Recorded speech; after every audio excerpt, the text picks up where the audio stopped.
to give one sense of scale, each floor plate is about 125,000 square feet, and larger than a football field. So thinking about how to bring that program in there without having a very sort of rigid, formulaic experience for the workers there was really critical.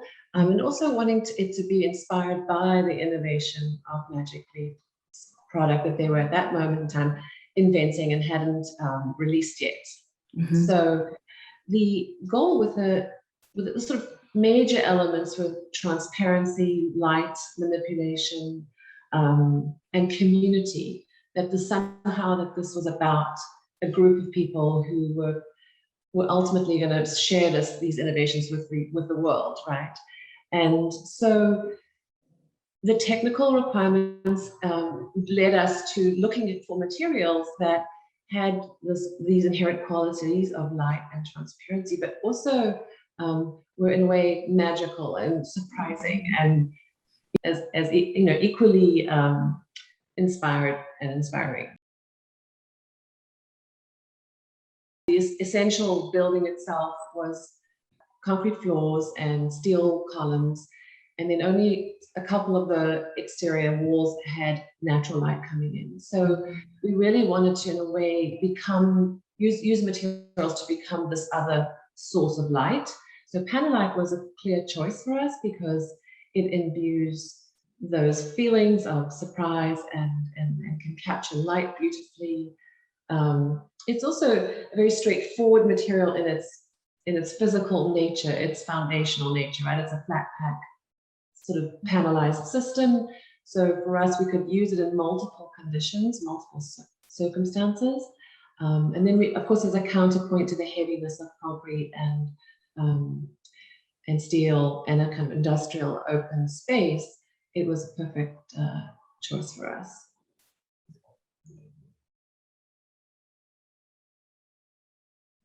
I love that. The use of the word magical is wonderful. Yeah, it is. It's a magic. It reveals itself as you experience it, whereas many materials are limited to being single experiences. This one, in a way, one isn't quite sure what it is. If you're not a user that is familiar with it. So from the employees, this is something that could be intriguing. It has that beautiful ability to look differently in different scales, right? So if you are far away from it, it becomes a kind of moth to a flame, draws you in with the great lighting. And then when you're close to it, it scales. So it's human. It humanizes the kind of a typical lit space. It humanizes it with this materiality, which I found to be intriguing, and we were able to then use that in so many different circumstances. That's a very beautiful way to put it. Thank you. Of course, it's genuine. And so we wanted, in some cases in particular, on the first floor where there's a clean room, a very important component to their unique program, we wanted to allow the sort of, like you do in a city, create more interest, create some compression and some expansion, and spaces where people could slow down, walk, speed up. And we try to think about the syncopation of movement and dynamic flow. And so therefore going from a modulated surface to a recessed surface that became a bench, places to hang out, spend time. It was fundamental to Magic Leap's program was this idea that you bump into each other, you connect with surprise moments, and that creativity wasn't dependent only on that sort of single moment when you're at your computer. So having the topography of the urban landscape as a strategy helped us think through how buildings in a way inherently need to have articulation to create more interest. And so we used this layering of light and panels and form shifting to increase those and decrease the speed of movement and the opportunity for exchange.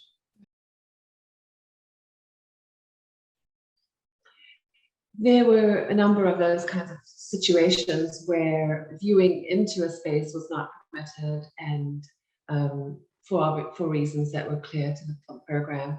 But the ultimate goal was to create a cohesive and an immersive experience in this light environment, in this lit and light environment. So the way that we were able to do that, and also to emphasize the adjacencies, there were very strict adjacencies for certain uses in the project. So Panlight became a very easy, in a way, tool, because we could layer it, and we still wanted to always, if it was an enclosed space where no visual connection could be direct into the space, we wanted to also let people know that there were people inside that room. So the idea of the silhouette was really important. And so knowing that space would be lit at certain times of day and not at others, and kind of was an opportunity rather than a problem.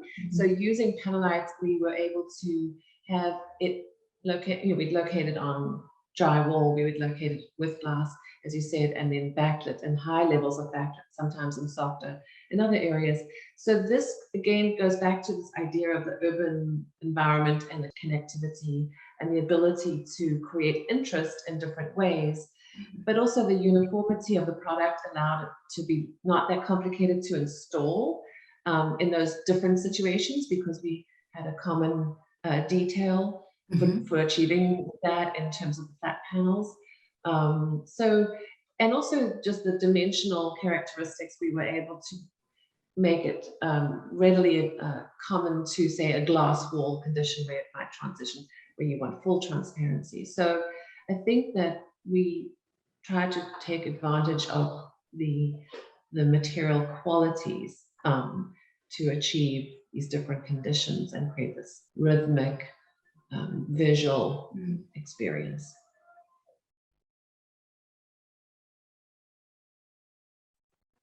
The counterpoint to that is having very clear sharp drawings and and then having markups again, and the fact that it can be very easily cut, I think, is also a real benefit to the material and the process, because there can be changes if necessary. Not that one is trying to do that, but there's existing conditions in buildings, especially an existing building. There's a lot of dimensional information that had to be developed and worked through, but also we needed to know when there was flexibility in the products. So I would say a glass installer did the primary fabrication. So they were used to working with glass, but not with Panlight, and I think over time they became experts because there was so much of it. But also they were very, very detail-minded and oriented, and have high skill level. But in terms of maintenance and long-term, I think we were able to utilize the specifications well to communicate to the owner how they needed to maintain it. And frankly, it's a very low maintenance material and doesn't change over time. A lot of materials, using them in different locations can have a different amount of sun entering the building, and there's different challenges because of those site circumstances. In this case, Panlight was actually quite straightforward from a long-term maintenance perspective, so we didn't have, that was not a challenge for the project. And we also we obviously developed the whole design in Rhino, and also drew it in Revit, and so a lot of time was spent with your team and ours, really working through the details to make them appear very straightforward, and just the different detail options, I think, were very helpful. The way that it sort of comes together, with a tongue and groove joint, or with a perfect corner that has been essentially plastic weld condition. I mean, there were so many ways that we could use it that were precise and could yield very, very minimal tolerances, and those were important attributes for us of the material. That also speaks to long-term maintenance, right? If you have a sealed joint and right, there's no porosity there, without having to have heavy silicone, joints, we were able to achieve this in a very beautiful, precise way. And I think that also helps with long-term maintenance. That's an excellent point. And that's, I think in a project like this, it helps so much to have that combination of fixed details like the prefabricated miters, and then the ability also to do some of the cutting on site so that you have this element of absolute precision, but you can also adapt to the site conditions. And those hierarchy of choices obviously were led by your team, telling us what had to be done in the factory and what could be done in the field. Having clear information about that was obviously essential. And look, we made a bench to sit on, so the structural aspects of it also needed to be really properly understood and executed. So that, and then the challenge always with lots of structure is the light transmittance. So all these things came together in a really strong way. And I guess I was, the surprise for me was just the power of the experience ultimately with these large volumetric elements, just and the individuality of the moments that we were trying to achieve. They were beautiful, and they are beautiful. So, you know. One other thing I would add just also is we complemented the Panelite with a very material-oriented product as in wood, right? And so that was just a lovely adjacency where the form of it is the same, but the expression of the materials are different. And I think having that juxtaposition was really also key in a way to the success of the experience overall. So the warmth of the wood and then the warmth of the light and the play between the two. As you walk into the lobby and the entrance, you get a glimpse of this, and it sort of draws you down the corridor into what, you know, and then you feel that there's folks who are working adjacent, there's folks who work right next to the wood, and then there's folks that work next to the light. So it gave also a sense of a different neighborhood depending on where it was in the space. And I think that's also part of the strength of it, its ability in a way to relate to other materials that are very different and not seen. It can still again a seamless, cohesive experience. Oh, that's wonderful. I do love the juxtaposition of Panelite with wood. They play off each other beautifully. Beautiful. Yeah. And there's the reflectivity of the surface of Panelite also was very helpful when we had it opposite each other. So we didn't not just only the application of a particular wall, but we also were mindful of the relationships across. So in some cases it sort of collapses into an almost non-spatial condition because the reflections are so high. That's when we had the glass in front of the Panelite as well. So that was fun. People would be looking and seeing themselves, and it was almost like an animated experience. Yeah. Just know that the people working there, they have them every day and they enjoy them, and it's contributing to their overall quality of work, their work day, you know, and work life. So I think, you know, ultimately that's the goal, to make people happy and feel better about where they're working.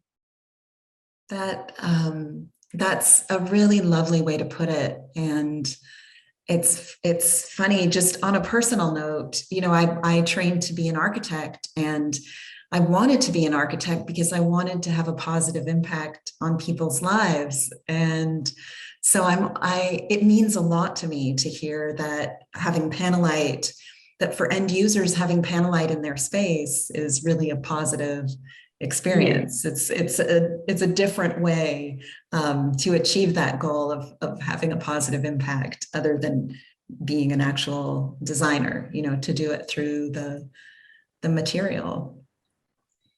Well, yes, I mean, but you've achieved it. You've created. We can only manipulate the materials that we work with to create that, but you know, the inherent qualities of the material are essential for us to understand and as a team work together to make the most of them. So I just have to say that thank you for your creativity in that product, because it really does imbue, you know, the ideas. It allows us to work with it as a malleable product, and I think that we need more of that innovation. And so, you know, congratulations on a beautiful product, and we've used it to create a beautiful space. You have. Thank you, Margi. It's really, it's an honor to have worked with you. You know, over the years, especially on this large project, and I really hope we'll have more opportunities to work together. Likewise, and thank you and everyone at Panelite for helping make it a reality, a magical reality. Thank you. That's lovely.